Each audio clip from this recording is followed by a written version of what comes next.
And now, you're tuned in to All Factors Considered. Here are your hosts, Derick G and AJ. What's going on, folks? Welcome back to another episode of All Factors Considered. I hope you missed us as much as we missed you, because I'll tell you, there's one thing that we missed for sure, and that was just some big-time MMA. I talked about it in the betting show a little bit, man, but we was sitting there twiddling our thumbs. I know I definitely was. I had to watch some grappling contests and all that stuff, but we got the UFC back, and not only do we have the UFC back, but we have a hell of a card on our hands. You've heard me say it before, but I really mean it this time. I think that the UFC matchmaker said, hey, man, we're going to have to bring some heat. AJ, do you agree with me, my man? Are you excited? What have you been doing first and foremost over the past week? How have you been entertaining yourself, my man? Man, I felt lost in a sea of I didn't know what to do all day. I was waking up and usually I have a rhythm that I go with, and I was thrown off, brother. It was weird. I found myself down some deep YouTube rabbit holes that I don't even want to discuss, man. Crazy conspiracies, crazy stuff. It was also, though, real quick, I did get on that Sam Harris book. If you haven't heard it, go check it out. It's he has a whole bunch of them. So, but anyway, that's besides the point, man. I entertain myself, and I'm very glad to be back. I can't wait to get with it, Derick. Absolutely, man. But listen, you know what I'm saying? We're not just talking about fights here. Go educate yourself on free will and all that good stuff, some Sam Harris and all that. But listen, man, obviously that's not what the people are here for. The people are here to break down Rozenstruik versus Sakai, UFC Fight Night 189, UFC Vegas 28. You know how we get down here, man. Folks, I do want to mention, for those who are listening to this program, we have a little bit of a new layout on the show, a new overlay, you know? So go check us out on YouTube. And for those who are watching, you clearly can see got a little flavor, a little spice to the show, man. So listen, we gonna do it as we do it as always, right? Sleeper bouts, main card breakdown, and then we talk a little bit of fight of the night, man. So why mince any more words, AJ? And let's get into it. But before we do that, I'm just gonna start the clock right now. But before we do that, I want to introduce a new segment on this show. And the segment is called, it's basically just a poster pour over, man. You know what I mean? Let's take a look at what the poster is looking like for Jairzinho Rozenstruik versus Augusto Sakai. So this is what we got right here. And AJ, I just want you to listen, man, give me your 1 to 10. I said the Rob Font versus Cody Garbrandt poster was probably the best of the year so far, in my opinion. This one isn't too bad. It's a nice little vertical format. Give me your take. Give me your thoughts, AJ. It's a nice little vertical format. I like they did that right in the middle where it looks like they're tearing the posters apart. That was good. I'm gonna give it a 5, Derick. Going out of 10? Out of 10. 5 out of 10. All right. It's good. Don't get me wrong. We've seen a lot better, though. 100%. I'm going to start writing these down. So at the end of the year or whatever, we can kind of go over and see which one was the best. I think this one is decent, man. And I'll go a step above. I don't think it's quite 5 out of 10. I'll give it a 7 out of 10, man. I like the little color flow. You know what I'm saying? I like all that good stuff. But listen, notes aside, got that one handled. Let's get into the good stuff, AJ. Time for some fight night. And if you ain't paying attention, you're gonna sleep on me and I'm gonna wake you up. All right, my man. We excited. We ready to go. And AJ, kick it off as you always do, my man. Ooh, thank you, Derick, man. I am excited. I'm excited to get back to this. And for my first sleeper, folks, I got Claudio Puelles, sorry if I butchered that name, versus Jordan Levitt, all right? We got the Monkey King back at it, and he's looking to add another highlight reel. And, of course, I'm talking about Jordan Levitt, all right? But Puelles, he's a tough customer, and he has a solid ground game, okay? This is a sleeper to me because both of these fighters are on the come up. And so we have one fighter who's looking to take your head off with these crazy flashy strikes and another one who's looking to choke you unconscious. Either way, I'm predicting someone's going to sleep. It's going to be a lot of fun. Who's your first sleeper, Derick? Well, first, let me just mention, man, Jordan Levitt, man, the Monkey King, dude is eccentric. I love the personality. The man is killing the game right now, and it's one of those unheralded UFC athletes right now who's really a prospect, but I'll tell you what, man, has a very bright future. Now, the sleeper that I have is the first one is some very, very familiar names if you watch this program. I got a women's flyweight contest. Montana De La Rosa is facing off against Ariane Lipski, and if those names sound familiar, like I said, we mention them a lot, man. De La Rosa is a very, very good grappler. Lipski was a very decorated Muay Thai champion prior to, joining MMA and whatnot. But both of these fighters need a win. Big time. One a little bit more than the other because Montana De La Rosa, her last fight was a draw. The fight before that was a loss. Ariane Lipski, she got her face pounded in by Antonina Shevchenko. I know we all remember that. And that just means that her being 2-3 in her last 5, she's going to be hungry. This is a must win. Let's just note Montana De La Rosa, 9 out of 12 wins have come via submission, and she's fighting a Muay Thai and submission specialist in Lipski, who 9 out of 13 wins via knockout or submission, man. It's going to be a banger. Tune in, folks. This is going to be a prelim. Lots of good prelims on this card. Who you got next, AJ? Next up, Derick, I got Makwan Mirkani versus Kamuela Kirk. It's going to be a lot of rough names on this one, but like you said, Derick, there's a lot of sleepers on the prelims, man. A lot of good fights, and I actually had to include this one on my sleeper list just to give some shine to one of the old dogs, Mirkani, my man. And like you said, there's a lot of stuff on the pre-list, on the undercard. So, but we're really in store for a treat of a fight between Mirkani versus Kirk, all right? Mirkani is fast, flashy, and given the opportunity, given the choice, he's going to choke you out as fast as he can. Kirk, he's coming out of the LFA, but lost his Dana White Contender Series, so the UFC lights aren't that scary anymore. At least let's hope not. And he can make the best out of this situation coming back, facing an absolute killer like Mirkani, man. It's going to be a lot of fun, especially coming in the two tempos matching up. It's going to create one hell of a pace. Who's your last sleeper, Derick? All right, so my last sleeper is going to be one. This is a sleeper because of Mason Jones. I have a lightweight contest, 155 pounds. This is Alan Patrick facing off against Mason Jones, the former double champ over there at Cage Warriors. He was the 155 and 170 pound champion, man. This is really a sleeper because of him. If you watched his last fight, you saw that he fought Mike Davis in a fight of the night. Literally, it was awarded fight of the night. He came up short. He lost, man, but he is game. And if you want to see a dude who is exciting on his feet, a dude who can wrestle a little bit, a dude who is like on taking that Conor McGregor trajectory, you know what I mean? Cage Warriors double champ. I mean, hey, let's see what he does.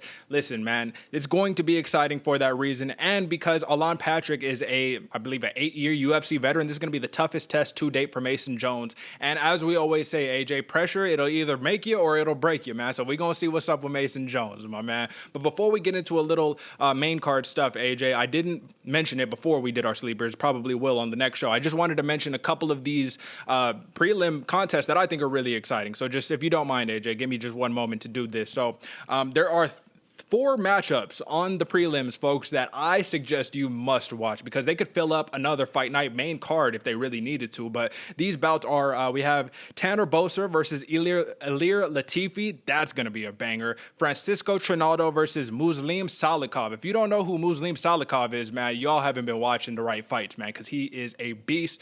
Probably going to be a little one-sided, but Trinaldo is a vet, man, so it should make for an exciting matchup.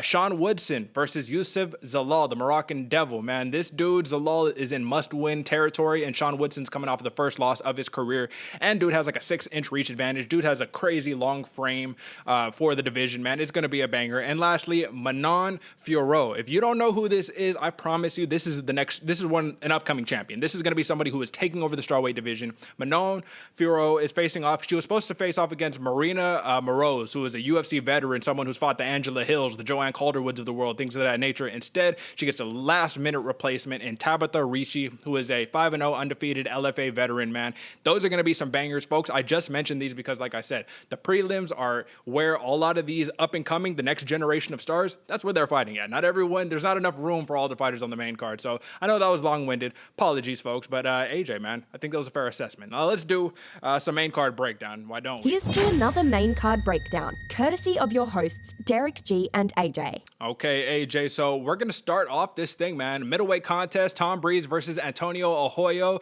Tom Breese opens up as a -240 favorite with a +200 comeback for Antonio Arroyo. And folks, let me just mention one last time that when I'm putting up these odds and when we refer to these odds, these are the opening week odds. So the odds have changed by now, and clearly they will change as the fight progresses or gets a little closer to the fight date, but this is the opening odds. So AJ, off the bat, man, odds makers are showing a lot of love to our man Tom Breese, and for good reason, because we've been hyping this man up. We've been saying how crazy of a prospect he is. Unfortunately, he's coming off of a loss to Omari Akhmedov, who is a beast of a contender right now. But give me your thoughts on this contest, man. Must-win situation, must-win territory for Antonio Arroyo, would you say?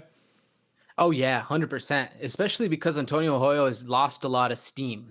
He really had a lot of good going for him with the Ragman win, but I mean, losing one to Muniz, okay, and then when he lost to Darren Wynn, especially with such a drastic height difference, like you thought everybody watching the two fighters walk into the fight, you were like, oh yeah, Arroyo all day.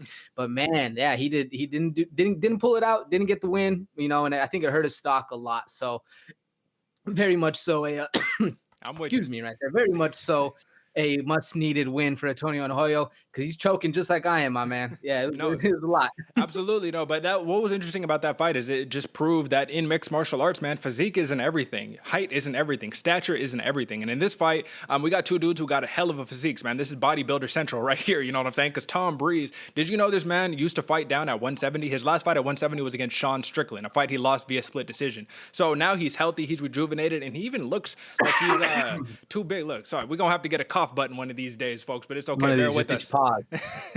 Bear with us for now, you know what I'm saying? But listen, we're at the end of the day, this is a really, really interesting matchup because what we have in Tom Breese is a very, very legitimate boxer. Dude is nice with his hands. He is a southpaw.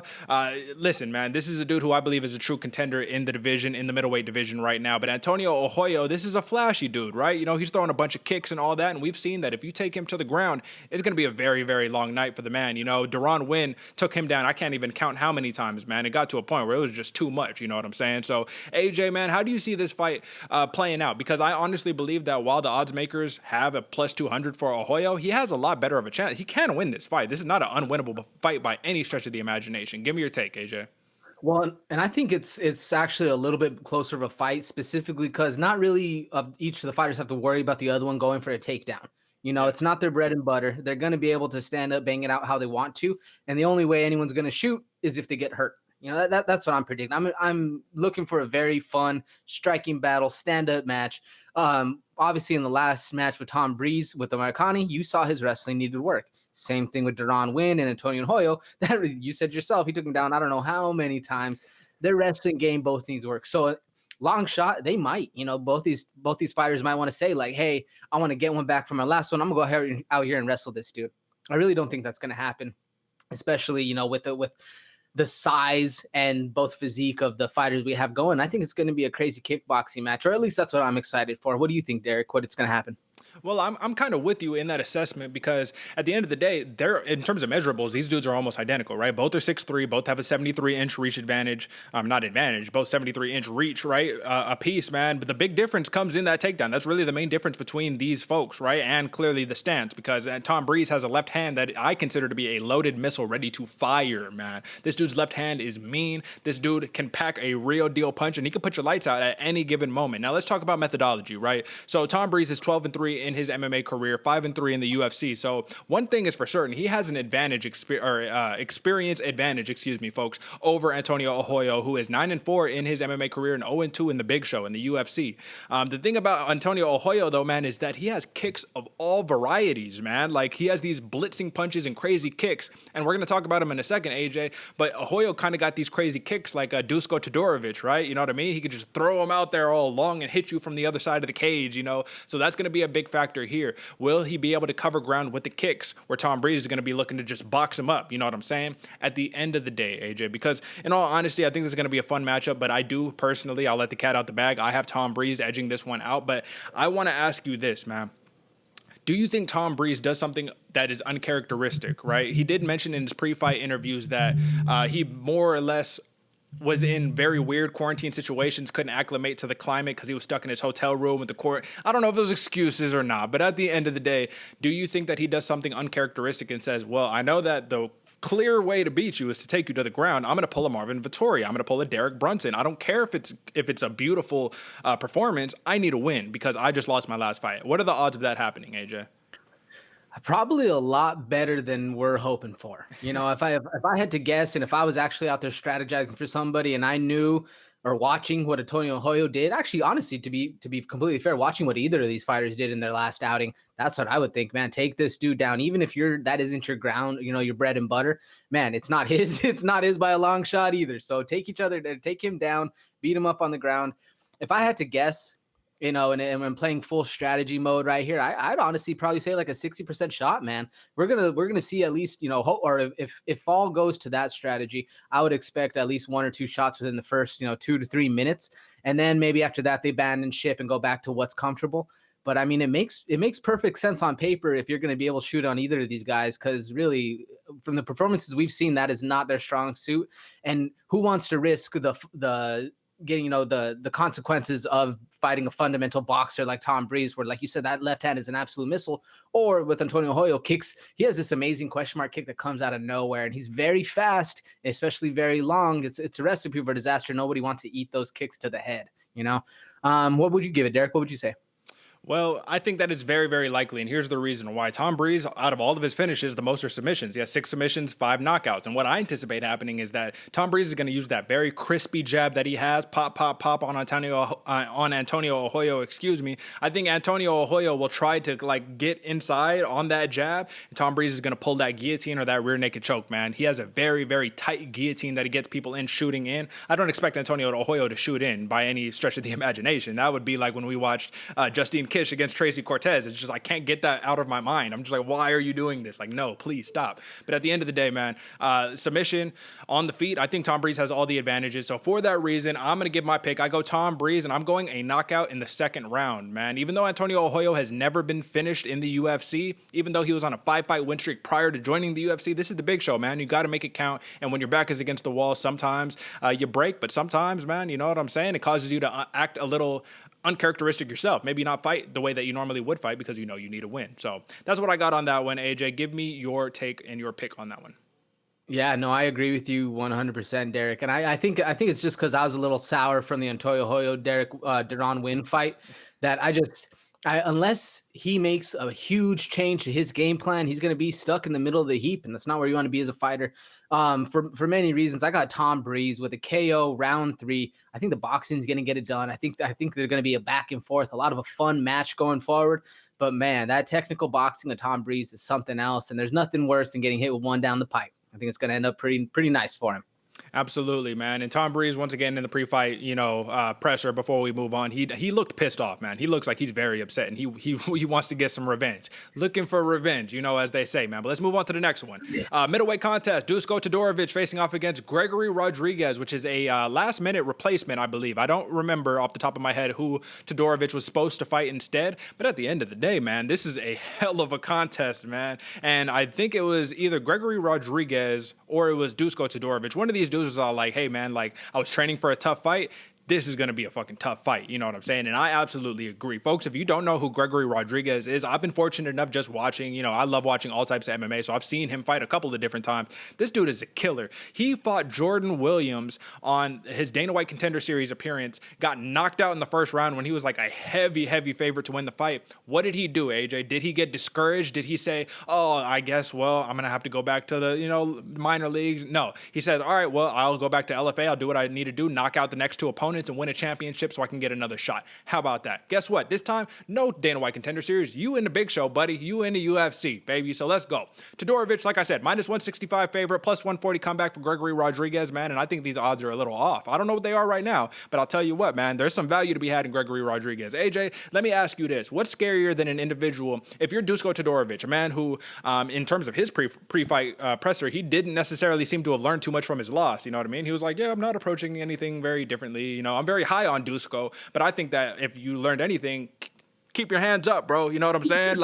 Cover your chin, please, right? What's scarier if you're a Dusko Todorovic who relies on agility, who relies on foot speed and head movement, than an individual like Gregory Rodriguez who is willing to trade in order to just knock your head off of your shoulders, man? This dude's right hand is a missile, just like Tom Breese's. And Gregory Rodriguez, at the end of the day, where he wants you is on the ground so he can smash your face in. So, this is a very scary matchup for Dusko. How confident are you that Todorovic can move on from this loss? That was the first loss of his career, and clearly that has some type of psychological effect. So, give me your take on this matchup, AJ. Yeah, no, it's definitely a hard fight for both fighters, to be honest with you, man. And that was one of the big things I was looking for in Dusko, was that he learned from his last fight the importance of keeping a high guard. The fact that he was just literally pulling his head back was absolutely insane, and he paid the price for it, my man.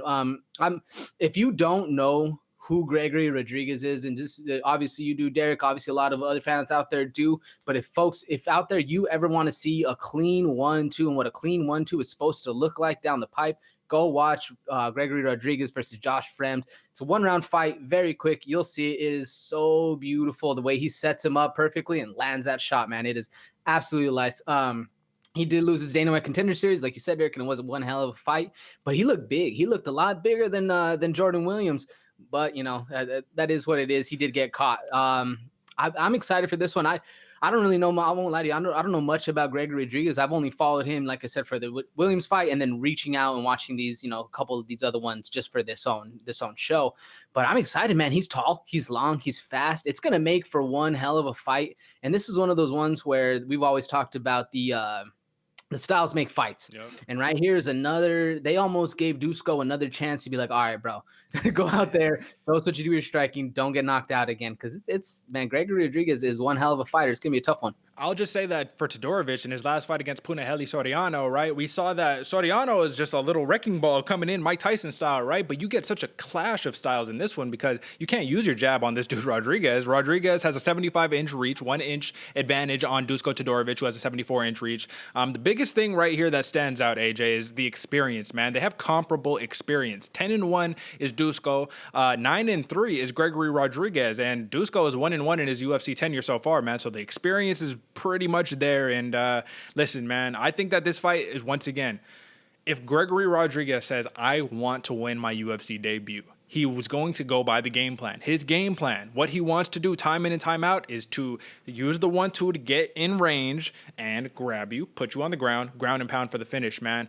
What we saw out of Dusko in his last fight wasn't really representative of, his takedown defense capabilities, because when we look at it, he's got 100% takedown defense, man. It's never been taken down. But do you think, what are the odds that, you know what I'm saying, this fight is that type of fight, man? And we can keep asking these same questions because these are comparable matchups, man. But Dusko Todorovic, he wants to box on the outside. It's going to be hard to do it against this dude Rodriguez, man. So just give me like that percentage once again, just an estimate off the top of your head, man. Do you think this is going to be a wrestling contest? I do actually. I think it's got. I was watching a lot, or when I was watching the fights on Gregory Rodriguez, I noticed he likes to go for the clinch a lot. He likes to reach out, get his hands on you, get that clinch. And man, I don't think Dusko's been presented with those opportunities yet to be able to see where he can survive in either the clinch or the ground game. So I'm going about 80%, man. I think if Rodriguez is smart, he's going to work those 1-2s, like you said, get on the inside, leave his hands out, get that clinch, and get going and start working from it from there. But the one thing I was noting when I was watching him is when Rodriguez gets hurt, he almost has that clinch reach as a form of defense, or like an intuitive mechanism where he just hurts and he reaches his hands out. Yeah.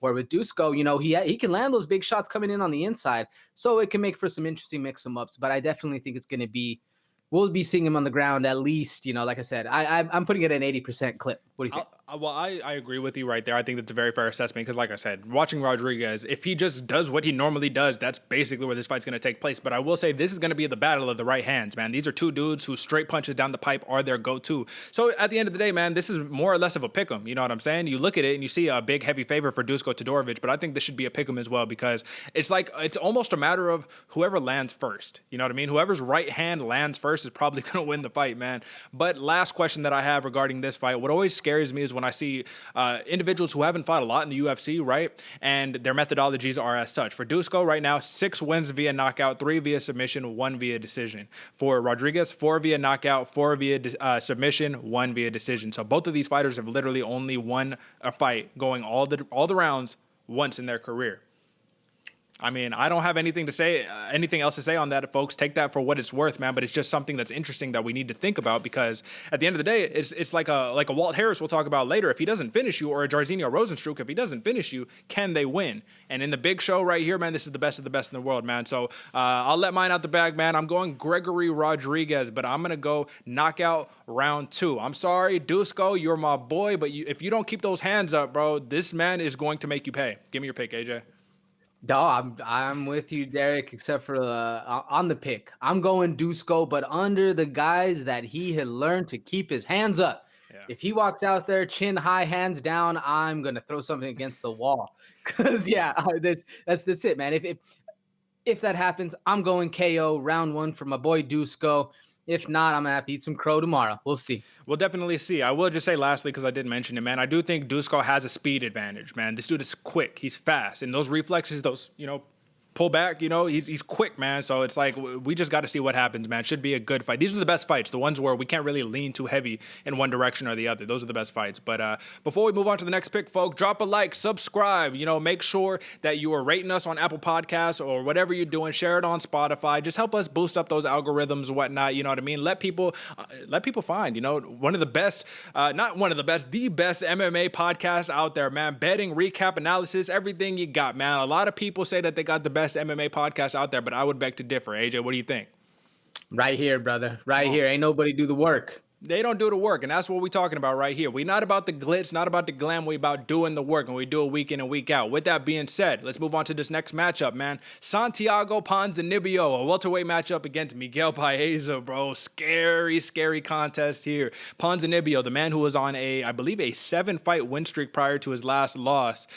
He is a plus 100 underdog to Miguel Baeza, who is 3-0 in the UFC. This dude is a killer, 10-0, undefeated.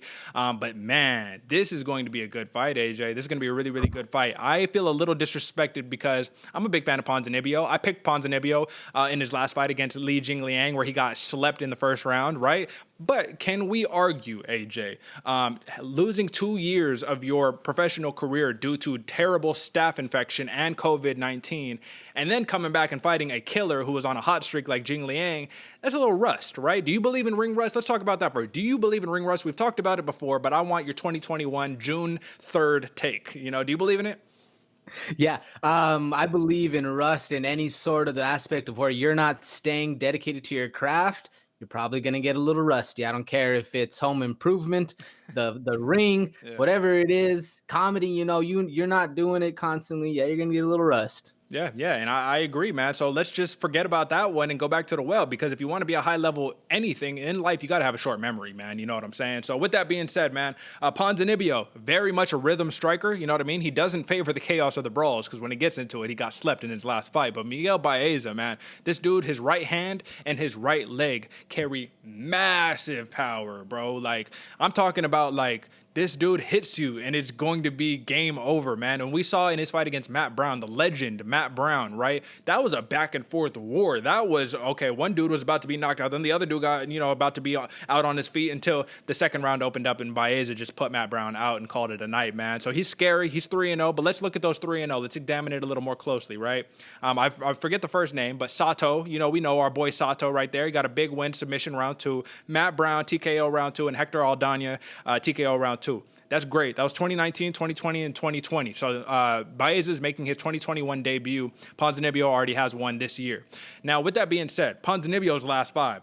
Li Jingliang, he lost that, right? But then he beat Neil Magny, knocked out Neil Magny. We know what a killer Neil Magny is. Mike Perry won a decision. Gunnar Nelson knocked him out. And Nordine Taleb won a decision, right? But I do have to mention, like I said, Ponzinibbio lost 2 years of his professional career. So he's fought 3 times in 2017, once in 2018, and then only once in 2021, man. So this dude's looking to earn back that respect that he had so many years ago, man, because it was just a couple years ago that people were talking about Ponzinibbio being the next welterweight champion, right? So that's how we reframe and restructure this, folks. We reframe it by saying, okay, you have a dude who was arguably a real deal contender in the 170-pound division just a few years ago, fighting very much an up-and-comer. And what do we see time and time again? This is a little bit...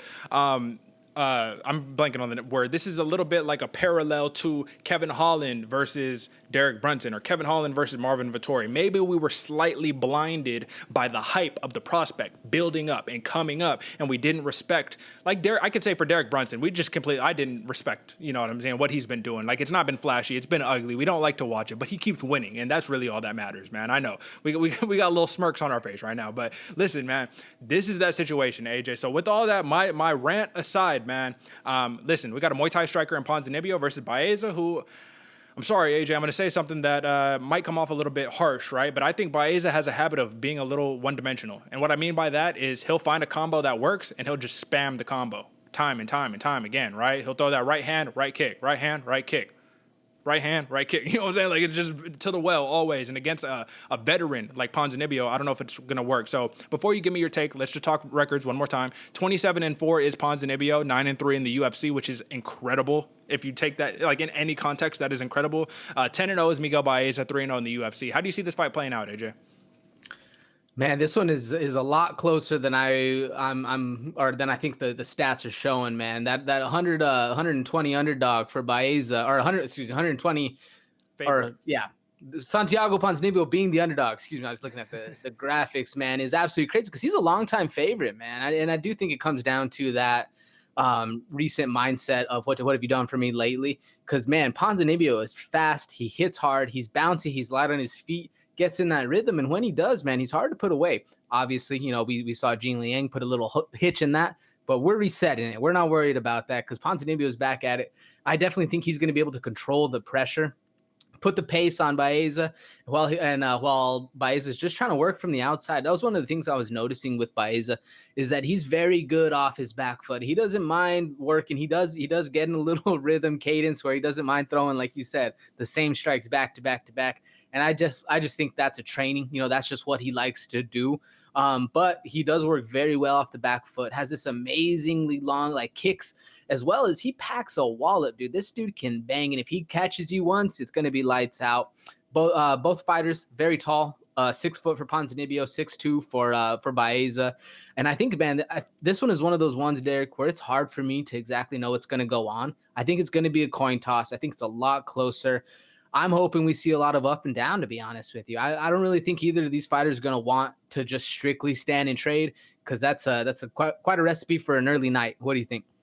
Well, AJ, I think this is one of the rare times on this program's history where I think our eyes aren't quite seeing the same thing, because I got to disagree with you on one point, my man. I think that Miguel Baeza, from my film study, I don't think he fights nearly as well off of his back foot as he does walking forward. And the reason why is because, yeah, you could pop a counter every now and then, right? But the volume goes way, way down when you're walking backwards, right? So I was just doing a little bit of ring work the other day, right? And I was kind of like practicing, all right, I'm going to pressure, cut off, and I'm going to be going backwards. And they always say it, but it's different once you experience it, right? When you're on your back foot, when you're moving the whole time, man, that tires you out, bro. It is so tiring just on the back foot, not being able to establish the pace, right? And when I saw Miguel Baeza against Matt Brown, when Matt Brown pushed forward, he had success.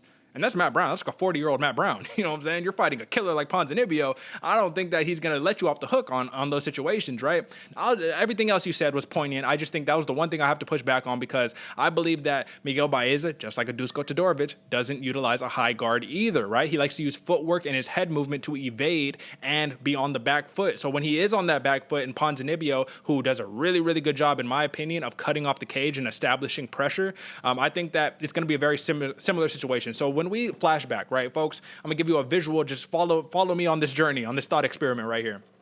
When Ponzinibbio had Li Jingliang, when they were fighting, Ponzinibbio had Li Jingliang, the leech, back against the cage, right? And he was just sitting there trying to, figure out, all right, what are we going to do? Made one error and he got put to sleep. However, if that punch did not connect, that's exactly where he wants to be in the fight. He wants your back against the cage. He wants to be cutting off the cage, using his Muay Thai to his advantage, utilizing his right leg calf kick so he could immobilize his opponent. And I think that's what's going to be important on this one, AJ. Let me ask you this much, man. Both of these fighters have mean leg kicks. Do you think that is going to be the technique that's implemented to kind of neutralize both? Because if I'm Ponzinibbio, I'm just getting those leg kicks off on Baeza, taking away that power, taking away that movement. What do you think? Yeah. Oh, yeah. 100%. Not only the fact that that's what we're seeing kind of take over the meta as far as striking for the UFC, but I think for both of these fighters, if you're going to want to slow either of them down, what you're going to want to do, it's going to have to be the leg kicks. And especially with Ponzinibbio, like you said, he loves to be in that pocket and he loves that pressure. The only way he's going to be able to keep Miguel Baeza close in where he wants him back against the fence is to minimize that lateral movement, hit that front leg, get it working, get it stiff, and not as much bounce as he normally has. Absolutely, man. I always say it. I've said it a million times. I'll say it a million more times, man. It's hard to bet against experience, man. It's very, very difficult to bet against experience because Ponzinibbio, he doesn't rush his work. And that's one of the things I like about him the best, right? He rushed it a little bit against Li Jingliang. Sorry, I'm going to join Big John McCarthy. He's over there. He can't pronounce the hell out of that name either, man. We over here. The Leech, right? He just slipped up on that one, man, but he does not rush his work. And that's the thing that I really enjoy about him, because it's one thing in a Baeza who maybe starts to sense like, all right, I need to get this dude out of here. You know what I'm saying? But we'll see what happens, man, because at the end of the day, man, 10-0, 3-0. Have you experienced that real deal adversity? That Matt Brown fight's probably the most adversity he's had thus far in his career in terms of the big tests. I will say, when we're looking at just takedown stuff, if that's going to come into factor whatsoever, Ponzinibbio averages less than a takedown. So does Baeza. 60% takedown defense for Ponzinibbio, 100% takedown defense for Miguel Baeza. So finally, we get a matchup where I do agree with you, AJ. This is probably going to be a kickboxing match. You know what I'm saying? A Muay Thai kickboxing match. We already talked about the last 5. I basically said what I need to say. I guess the last thing is just talking about the methodology, right? 15 knockouts, 6 submissions, 6 decisions for Ponzinibbio, 7 knockouts, 1 submission, 2 decisions for Baeza. So what do we just say about that, AJ? When all you know is finishing people, what is the UFC, AJ? It's the place where streaks come to an end. You know what I'm saying? So 10-0. Let's see if he stays undefeated. But I'll tell you what, folks, if you're betting Ponzinibbio at plus 100, if he wins this fight, you're not going to get him at plus anything for a very, very long time. So hopefully the odds are still the same, more or less. At the end of the day, 10-fight winning streak for Baeza, 1-fight losing streak for Ponzinibbio, and both are black belts. Come on, you know what I mean? What else is there to be said? Let's move on to the next one, AJ. Okay. The Caucasian. Hold on, real quick. I don't think we gave our picks, Derick. We didn't give our picks. Okay. I think you probably, yeah. If you was watching, you probably know just how we've been talking, but I'm going Ponzinibbio. Give me that one. You know what I'm saying? AJ, give me your pick. Apologies, folks. I'm going by Zakeo round 2. I think it's going to be a crazy mix-em-up, brother. Damn, man. I got Ponzinibbio UD. You think Baeza just going to starch him like that? You going to put him to sleep? Like that. All right. Well, like we said, someone's eating crow at the, you know what I'm saying? Come the Monday post show, man. So Roman Dolidze, the Caucasian, fighting Laureano Staropoli. AJ, I need to give a little bit of context before we start this. Dolidze is a minus 140 favorite, plus 120 comeback for Laureano Staropoli. AJ, I need to make sure that you know this before we start talking about this, because I felt one way about this fight until I did a little more digging, and then I was like, okay, all right, this is going to be a little tough challenge for Staropoli. Dolidze, right? He lost his last fight against Trevin Giles. Understandable. I called that one. I got that pick right because Trevin Giles is a beast in terms of the wrestling, in terms of Roman Dolidze. That was his debut at 185 pounds. Prior, his entire career was spent at 205 pounds. This is the thing that I need to make sure you know, AJ. Dolidze, a real 205er, a dude who didn't really cut much weight over there. Now he's saying, oh, I feel professional. I'm out at 185. This is a dude who has ridiculous power at 185. It's ridiculous. It's not even fair. You know what I'm saying? Fighting a Laureano Staropoli who spent his entire career at 170. He's fighting at 185 because he missed weight in his last contest. That's the important caveat right there. You have a dude who is a natural 205er, probably weighing way more than that going into the fight, versus a dude who is, he had to cut down to 170, not nearly as big, AJ. Did you know that? I did notice that, actually. Yeah, and if I'm not mistaken, Staropoli missed weight by like 6-7 pounds. So it was a pretty big. Yeah, it was a pretty big jump.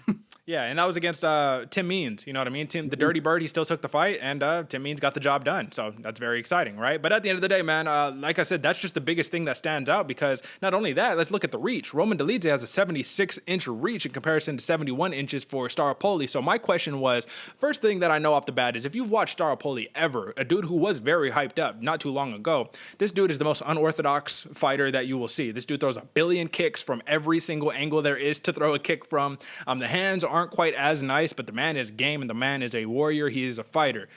Do you think that this man can last 3 rounds with Roman Dolidze, AJ? We need to have a serious conversation about this. That is the big question, Derick, because if you're, not only does he like throwing spinning stuff, he likes it so much that it's probably his second most used feint besides like a jab feint. Like, he literally throws his hips like he's gonna spin almost every single feint. It's crazy. And to do that is gonna get you tired. Yeah. You do that stepping up a weight class against an absolute killer like Dolidze.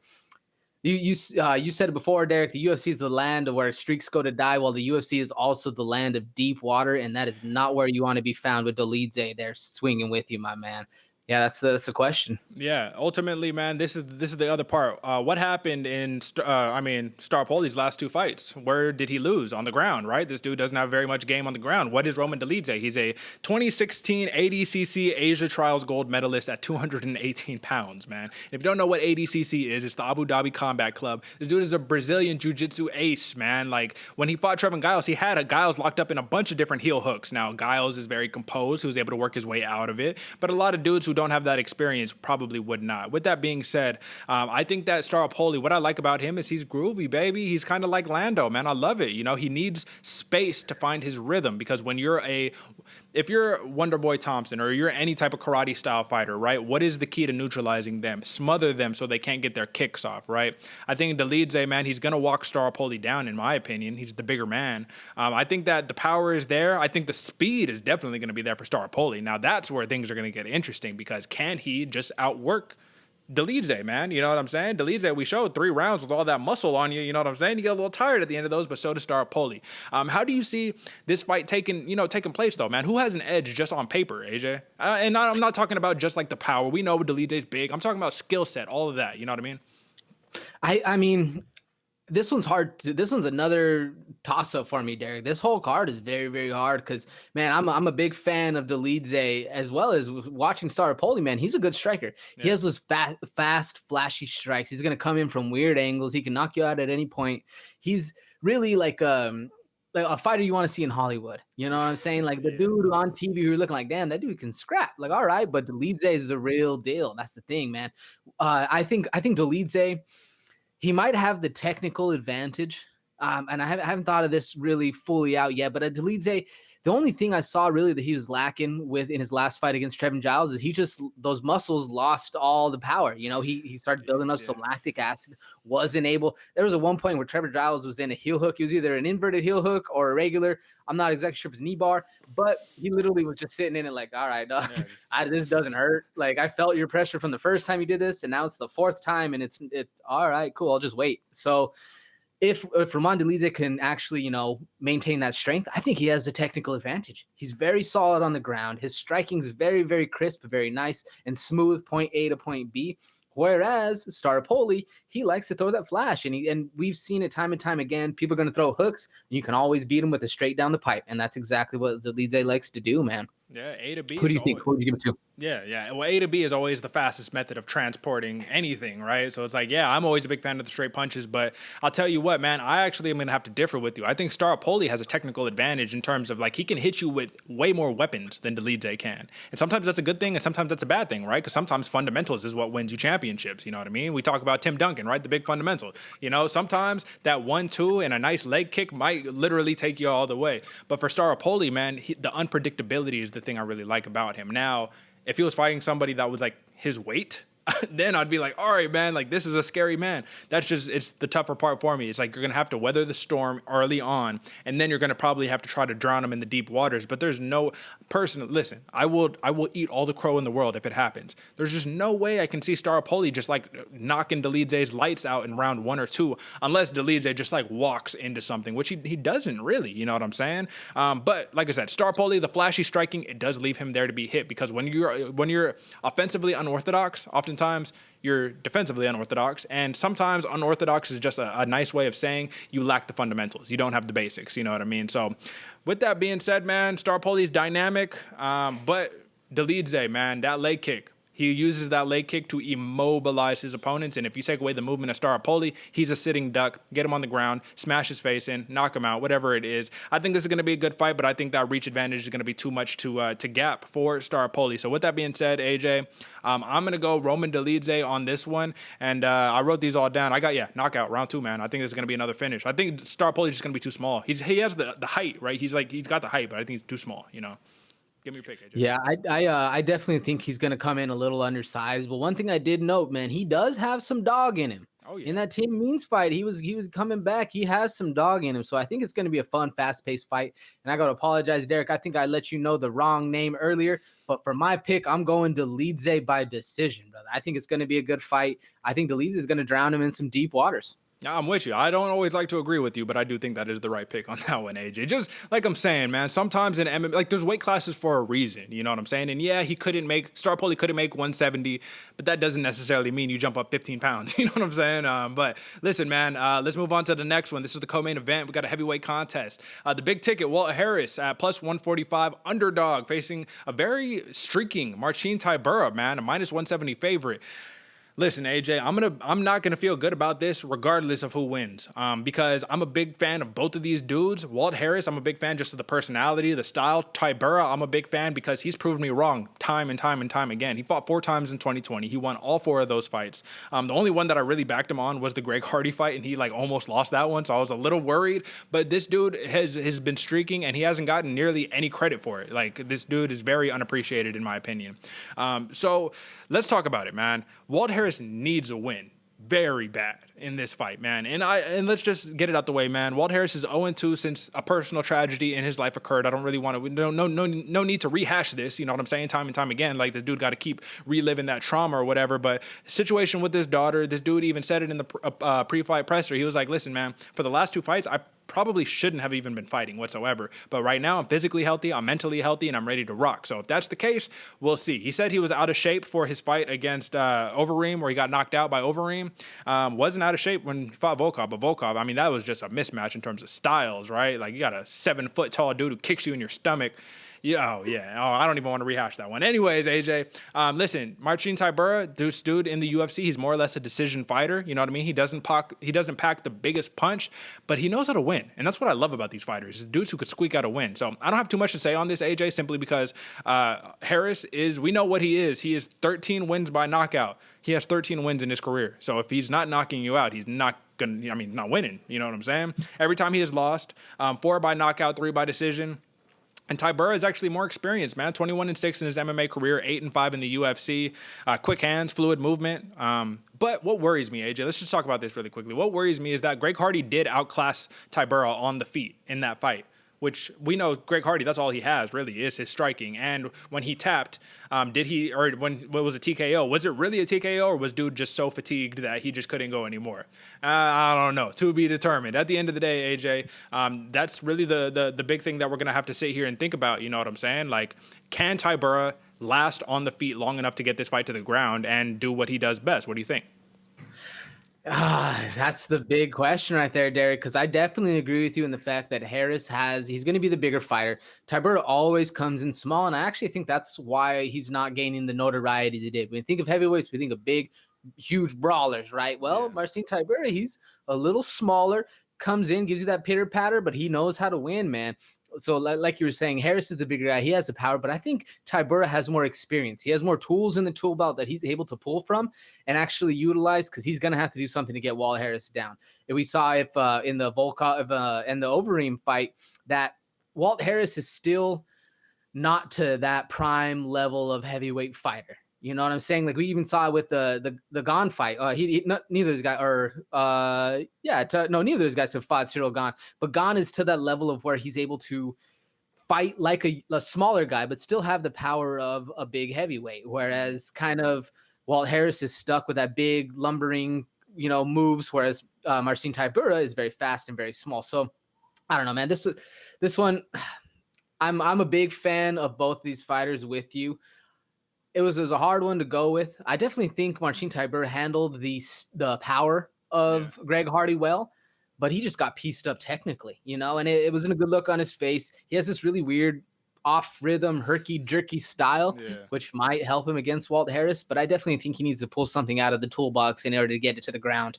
I don't know. I'm with you, man. In terms of the reach, Tybura, fortunately, he has a reach advantage in this one. He didn't against Greg Hardy, and that might have played the difference in that one. But at the end of the day, Tybura, he's a switch fighter. Walt Harris is a southpaw. Tybura's fighting out of Jackson Winks, you know what I'm saying? So, they got a good training camp over there. But Walt Harris, he's at American Top Team and SBG Alabama. So that's neither here nor there. What's important here is that Tybura, he lands at a higher rate, 3.7 significant strikes per minute at a 50% clip, while Walt Harris is 2.9 significant strikes per minute at a 38% clip, man. So it's the piece him up versus the dude who will knock your lights out, which is almost like the next matchup we're going to talk about. I don't really have too much to say on this one other than 72% takedown defense for Walt Harris. And Walt Harris did say himself, he was like, if that wrestling comes out, I got a little offensive wrestling in my back pocket. But what about defensive wrestling? That's the thing that I'm really worried about in this fight, because if he gets put on his back, Marcin Tybura ground and pound for the finish, man. That's my prediction. So, I'll let that out right there. But the last thing that I need to say is that one thing I like about Harris is he's deceptive. He has that Alistair Overeem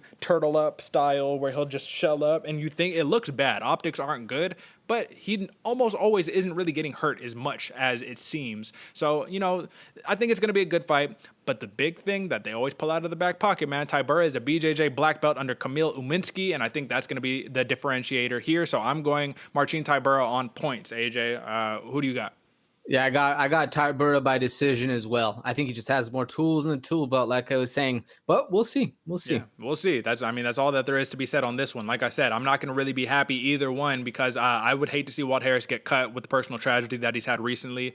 And for Tybura, man, if he makes it five wins in a row at the expense of Walt Harris, I mean, listen, does he get a title shot? I don't want to see him fight for a title. I don't know, man. I think he still has some work to do. You know what I'm saying? At the end of the day, let's move on to the main event, man. We got Bigi Boy, Jairzinho Rozenstruik. He is a -120 favorite against Augusto Sakai, +100. Another situation of what have you done for me lately? Out of sight, out of mind, man. Y'all forgot about Augusto Sakai, and I'll be very happy to do y'all must have forgot, as soon as the fight is over. But listen, we still got a fight to break down, man. So let's knock this one out, AJ. Jairzinho Rozenstruik put on a terrible performance in his last fight against Cyril Gane. That's the one you were probably referring to, right? Jairzinho Rozenstruik, man, it's like this dude almost forgot that he was a professional kickboxer, man. Like this dude is 76-8 as a kickboxer, 64 knockouts, man. So the problem that I've seen Jairzinho Rozenstruik have as of late is not wanting to be first, being too reactive and not acting, you know what I mean? And in terms of Augusto Sakai, his last fight, this is his 2021 debut. His last fight was against Alistair Overeem, where he lost in the 5th round, a fight that I thought he was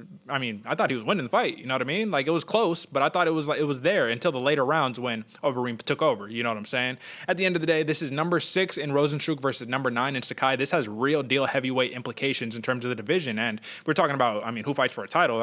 These dudes are still trying to get back into that title contention, because what's beautiful, AJ, about the heavyweight division, you could lose a couple, and if you string a couple together, you right back in the title picture, right? Francis Ngannou needs somebody to fight at this point, right? Listen, man. This is my question to you, AJ. Are we going to see another 5-round snooze fest if Jairzinho Rozenstruik doesn't move forward? Or do you think that, because Augusto Sakai is a very technical striker, right? He's not necessarily the dude who wants to just walk you down the entire fight. He applies smart pressure. That's one thing I noted. He has an educated pressure where he'll get on you and then get off. And then get on you and get off. But he's not wasting his energy. He's not doing unnecessary movements. What do you think about this matchup, AJ? I definitely think Jairzinho, to answer your question, Derick, I think Jairzinho Rozenstruik needs to not have the same performance he had last time, where he was just literally staring in the mirror. So Sakai has that exact thing, like you're saying, man. He knows when to put the pressure and when to get off. And I really like about him is he's very slick, very sneaky. He has this amazingly sneaky front kick as well as some very, very fast knees. He was against Alistair Overeem in the clinch, and I agree, he was winning, rounds 1 through 3. I don't remember exactly which ones, but I do remember thinking like, okay, they're going, 2-2 going into the 4th, maybe. It was a good fight. Well, he lost the 4th, but it's neither here nor there. He's a very fast fighter, very, very solid in his game, and actually knows how to cut the ring off. So if Rozenstruik doesn't change it up and actually start going first, working the count or working the combos to get the counters, it's going to be a long night for him, especially because Jairzinho Rozenstruik really, at least in his last fights, he's really like to plod around. He's a lot slower. He's very flat-footed, meticulous. He likes to let the shots come in, and he just got caught staring way too long in the mirror and not able to actually get any offense out there. Now, with Sakai, I think he's going to have, with the way Sakai fights, I don't think that's going to be an option. I think Sakai is going to be in and out the whole time, allowing, Jairzinho Rozenstruik to actually be able to get some counter strikes, whereas Cyril Gane was giving him more pictures to take instead of actually coming in and out. Whereas Augusto Sakai is going to be down to fight. I don't know. It's going to be this one and the last one I had a really hard time picking, to be honest with you. No, I'm with you. And that's one thing that I noted, the difference between Cyril Gane and Augusto Sakai is Gane wasn't really willing to walk forward. So you kind of got to blame both of them on that one, because neither of them really wanted to engage. Gane was like, I'll just keep kicking your leg at distance. You know what I mean? Sakai, though, he will blitz in on you. And one of the things that I love about him is that when he grabs you in the clinch, he throws a very unorthodox side hammer fist. I love it. It's just, You know, he throws that all day long, but I love it because it's those unorthodox, quirky moves that people don't expect, right? And it's one of the things about like Staropoli where you can hit. What is the shot that hurts you the most? The one you don't see coming. Why don't you anticipate it? Because people normally don't throw those types of strikes. So that's why I think Sakai has the advantage in the clinch. I think he has a very clear grappling advantage. Dude's a BJJ brown belt, and we saw against Overeem, he wasn't really attempting to get up, and I don't know if that was like a cardio thing, but he was like, "I'll come into my guard, please." Like, you know what I'm saying? So it'll be interesting to see, because in terms of a kickboxing matchup, Jairzinho Rozenstruik, I will have to disagree with you just a little bit. I think that he is, when he's taking pictures and when he's just standing there, he is plodding and he is slow, but he has very underrated foot speed, man. He's very agile when he puts it on. Like when he's like, all right, I'm going to go, he can go quick, man. He covers distance so fast, man. And that's the thing, is like his blitzes. So he has two really good moves, right? The blitzing in hooks, right? You know what I'm saying? Kind of, who's our favorite blitzer? Thiago Majeta Santos, right? Mm-hmm. He has those blitzing in hooks, but he also has his most coveted money shot is his backstep left hook, right? He's looking to counter. It's going to be hard to counter a dude who's not really willing to engage like that, a dude who's technical in Sakai, because Sakai, like you said, he's slick, man. His physique doesn't look that great, man, but dude is slick and he's quick. Listen, in terms of methodology, 10 out of 11 wins for Jairzinho Rozenstruik have come via knockout. For Augusto Sakai, 11 out of 15 have come via knockout. No submissions for Sakai, no submissions for Rozenstruik. 1 decision win for Rozenstruik, 4 decision wins for Sakai, man. So the big thing that I'm going to sit here and I'm going to think about is, okay, well, come the end of 5 rounds, who's going to be the fresher fighter? We know Jairzinho Rozenstruik, if he's not throwing, he can be fresh all 5 rounds if he's not throwing right there. But the difference is, okay, well, if Sakai wants to put a little bit of that grappling, that wrestling on you, are you still going to be fresh at round 5? You know, because Sakai, I mean, he might not be either, because this dude wasn't in his last fight. You know, when it came down to those late rounds, he started to gas out and he started to fade really bad. So this come down to cardio, man, and I don't know, because Jairzinho Rozenstruik is clearly suffering with some mental stuff. Sakai coming off of a big loss, you know what I mean? Prior to that loss, he was on a 4-fight winning streak plus, maybe. I don't have it on me right now, but 66% takedown defense for Sakai. 80% for Rozenstruik. Who gets the job done, AJ? Who moves on to get one step closer to that title picture? Man, me personally, like I said before, Derick, I had a really hard time going with this one because I think it could go any number of ways. But personally, man, I got Sakai by decision. It sounds crazy. Long, big dudes going the whole distance, 5 rounds, especially after his last performance. But I'm hoping he learned a lot. What I'm very interested to see is his cardio versus output ratio. Sure. What Sakai is willing to keep in the tank for those later rounds, as well as willing to actually go forward and put out. I definitely think at least he's more so, and why I chose the way I did is because he's more so the fighter I like to see. I like to see somebody in and out the whole time doing action instead of Jairzinho Rozenstruik just sitting there taking pictures. But like I said, or like you were even alluding to it, that him taking pictures isn't a lull in the action. He's still staying active and he still does hit very hard and he still is very fast. This one was a toss-up for me, man. I'm going Sakai by decision. Who you got? No, absolutely. I'm going Sakai by point as well, but I think it's because, Sakai, part of the technical capabilities that he holds is he's not just in and out, man. He uses a lot of lateral movement, so he's constantly moving left, right, in, out. You know what I'm saying? And it's hard to hit something that you can't touch. You know what I'm saying? If you can't really anticipate where they're going to go, it's going to be hard. The last thing that I got here is that, like I said, man, Jairzinho, those heavy hands, like, it takes one shot to knock you out. We saw what he did against Alistair Overeem. It takes one shot. But had he not landed that one shot against Overeem, that would have been a Cyril Gane performance again. You know what I mean? However, when that shot lands, I mean, it's at the expense of low volume, man. It's kind of like Ngannou. Ngannou's not going to throw a bunch. But all it takes one. It doesn't even take one. It takes like 25% of one shot to knock you out. I'm not going to say Rozenstruik has that level of power, but yeah, throw the pinky on you and you going to sleep, right? It'll be interesting. I want to see Sakai's chin because even when he got stopped by Overeem, he was contesting it and he was like, no, bro, I'm good. I was like, no, bro, you were getting your face smashed in. You were getting elbows from the top, from the ream, man. You don't want that. But yeah, Sakai on points for me. Sakai on points for you folks. That is the main card. And then last piece of business, AJ. And now, the all factors considered fight of the night picks are in. All right, man. I'll let you go first, man. I got a backup one just in case you take mine. So who you got?